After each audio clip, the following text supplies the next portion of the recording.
നമസ്കാരം. മലയാളി വാർത്തയിലേക്ക് സ്വാഗതം. മേഘാലയയിൽ സംഭവിച്ച കൊലപാതകം. സ്വന്തം ഭാര്യ വിവാഹം കഴിഞ്ഞിട്ട് ആ ഒരു മധുവിധ ആഘോഷത്തിനിടെ ഭർത്താവിനെ അതിക്രൂരമായി കൊലപ്പെടുത്തിയ അല്ലെങ്കിൽ കൊലപ്പെടുത്താൻ ഏൽപ്പിച്ച ആ സംഭവം തീർച്ചയായിട്ടും മനുഷ്യ മനസാക്ഷിയെ നടുക്കുന്നതായി മാറിയിരിക്കുകയാണ്. ഒരു ഭാര്യയ്ക്ക് എത്രത്തോളം ക്രൂരയാകാമെന്നതിന് ഏറ്റവും പുതിയ ഉദാഹരണമായി സംഭവം മാറിയിരിക്കുകയാണ്. മേഘാലയയിൽ മധുവിധ ആഘോഷത്തിനെത്തിയ ദമ്പതിമാരിൽ ഒരാൾ കൊല്ലപ്പെട്ടു, മറ്റൊരാളെ കാണാതായി. ഒടുവിൽ ആ ഭാര്യയെ കണ്ടെത്താനുള്ള ശ്രമങ്ങൾ നടക്കുന്നു.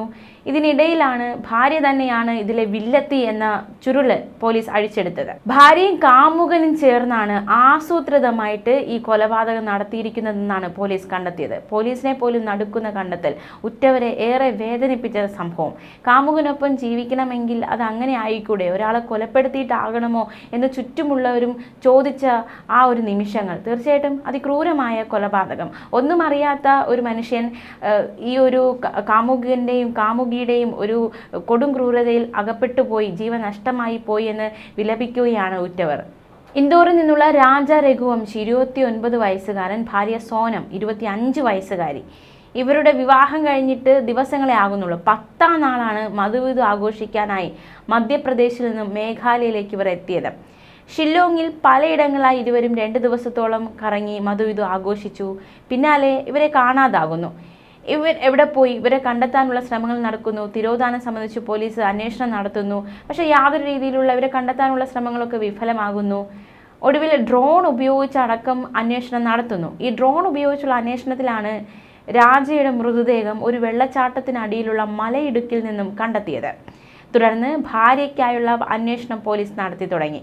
സോനുവും കൊല്ലപ്പെട്ടിരിക്കാം എന്നതടക്കമുള്ള ഒരു നിഗമനമായിരുന്നു. പ്രത്യേകിച്ച് ഈ കൊല്ലപ്പെട്ട രാജയുടെ സഹോദരങ്ങളടക്കം സംശയം പ്രകടിപ്പിച്ചത് രാജ ഒരു ബിസിനസ്സുകാരനാണ്, അപ്പോൾ അത്തരത്തിലുള്ള എന്തെങ്കിലും ശത്രുത, ആ രീതിയിലുള്ള കൊലപാതകമായിരിക്കുമോ എന്നതടക്കമുള്ള ഒരു സംശയമൊക്കെ ഇവർ മുന്നോട്ട് വെച്ചിരുന്നു. അതുകൊണ്ട് തന്നെ സോനുവും കൊല്ലപ്പെട്ടിരിക്കാം എന്ന തരത്തിലേക്ക് അന്വേഷണം നീളുകയായിരുന്നു.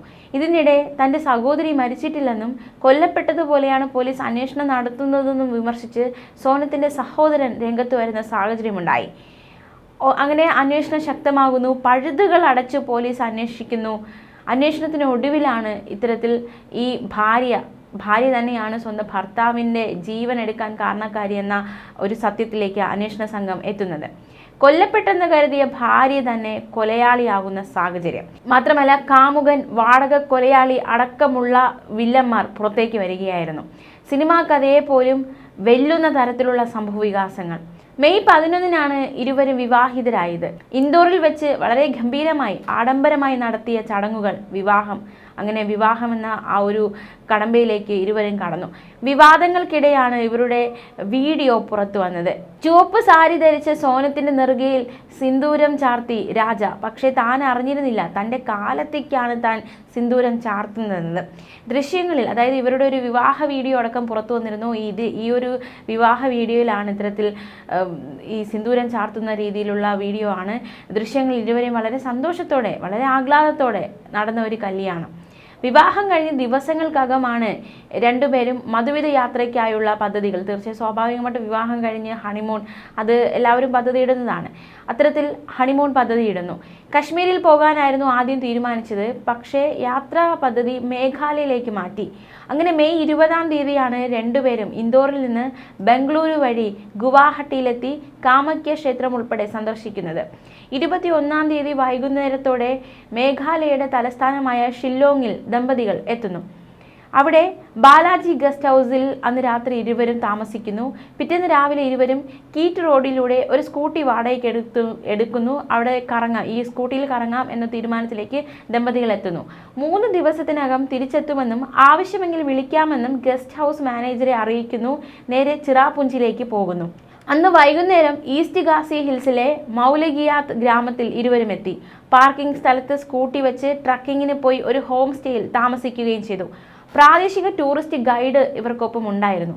പിറ്റേന്ന് രാവിലെ ഹോം സ്റ്റേയിൽ നിന്ന് മടങ്ങിയ ദമ്പതിമാർ മൗലഗിയാത്തിൽ തന്നെ തിരിച്ചെത്തുകയും ചെയ്തു. അപ്പോഴും ഗൈഡ് എന്നാൽ ആ സമയം ഗൈഡ് ഇവർക്കൊപ്പം ഉണ്ടായിരുന്നില്ല. പിന്നാലെയാണ് ഇവരെ കാണാതായി എന്ന വാർത്ത വരുന്നത്, ആശങ്ക പരക്കുന്നത്.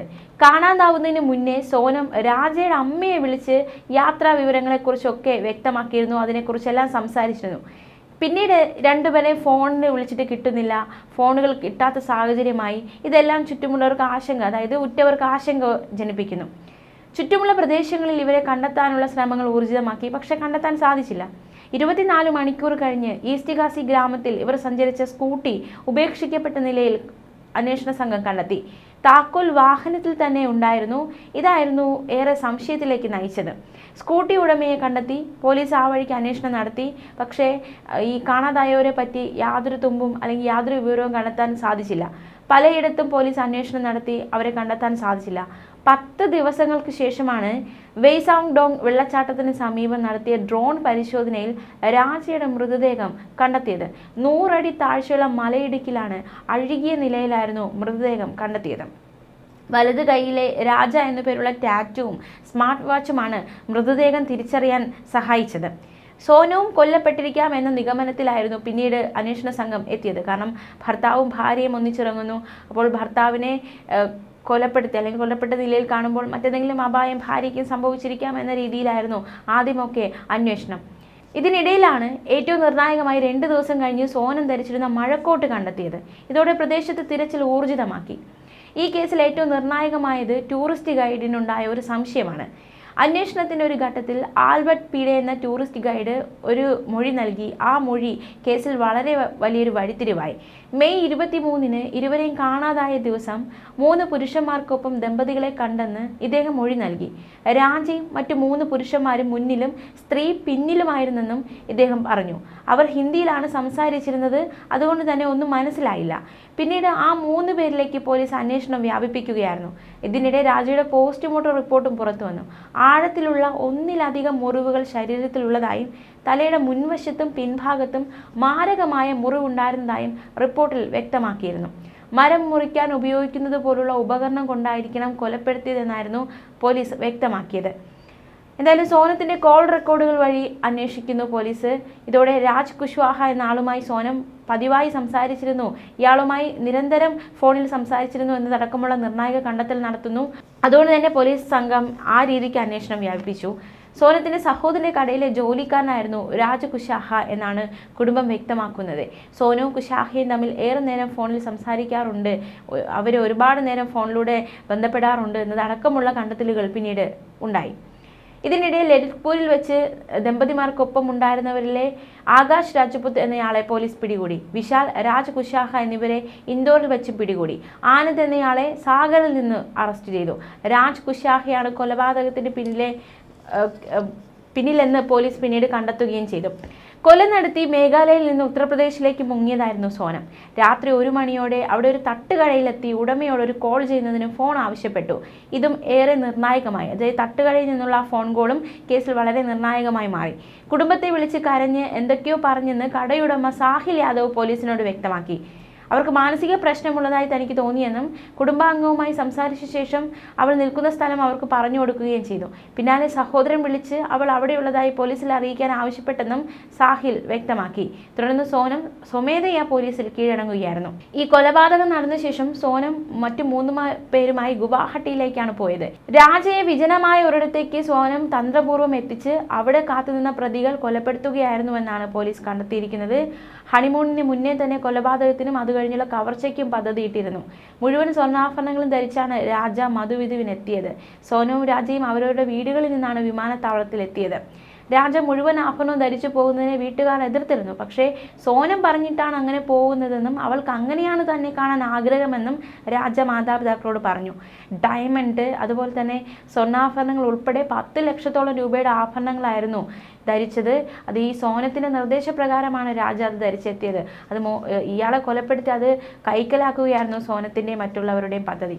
എന്തായാലും അതിക്രൂരമായ കൊലപാതകം, കവർച്ച, സ്വന്തം ഭാര്യ തന്നെ ഭർത്താവിനെ കൊലപ്പെടുത്താൻ കൂട്ടുനിന്നു എന്നത് നടുക്കുന്ന വിവരമായി മാറിയിരിക്കുകയാണ്. അതിക്രൂരമായ കൊലപാതകം. ന്യൂസ് ഡെസ്ക് മലയാളി വാർത്ത.